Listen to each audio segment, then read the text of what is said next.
Alright, Apple released macOS 26.3. That's the final stable build sometime yesterday. I just installed it this morning because I was very sleepy last night.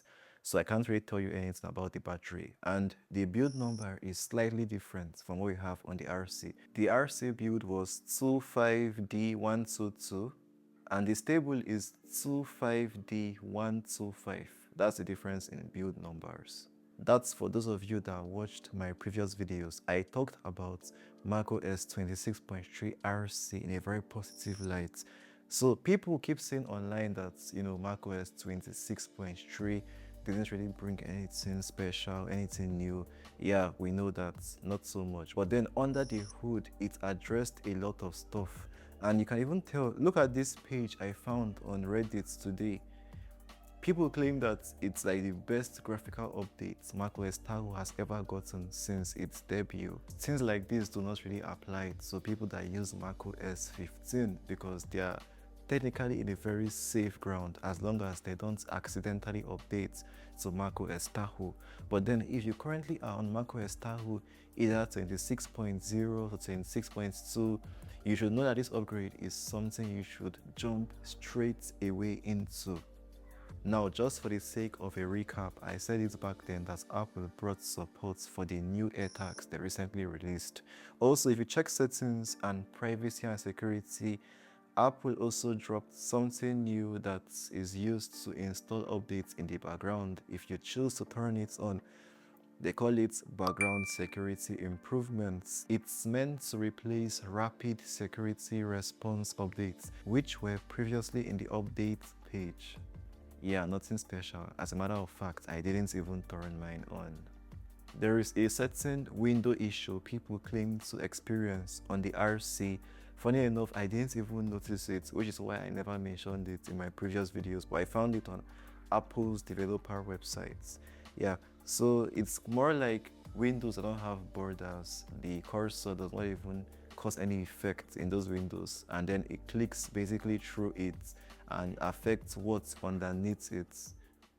At least that's what the explanation I see here makes me understand.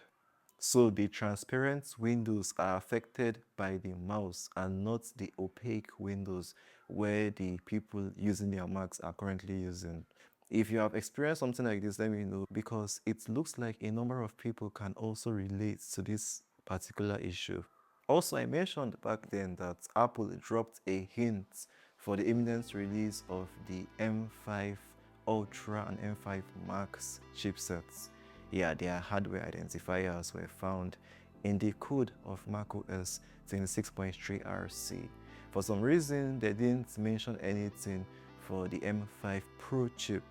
Yeah, and Mac Rumors also said that even in this final build, in the stable release right now, is the same thing.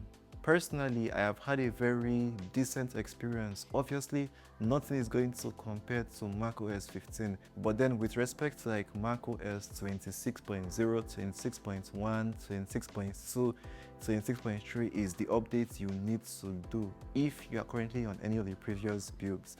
And for battery situation, I can't really say anything about this latest build, but the last I saw of the RC was yesterday, which is right here.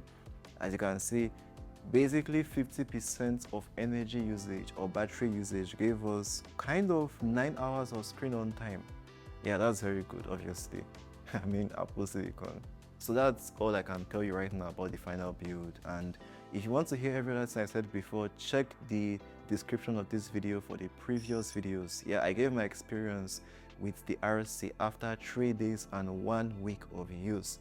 This stable build just came out, so I'll probably give you a more detailed talk about any bugs I noticed and the overall battery behavior after like 3 days, probably by the weekend.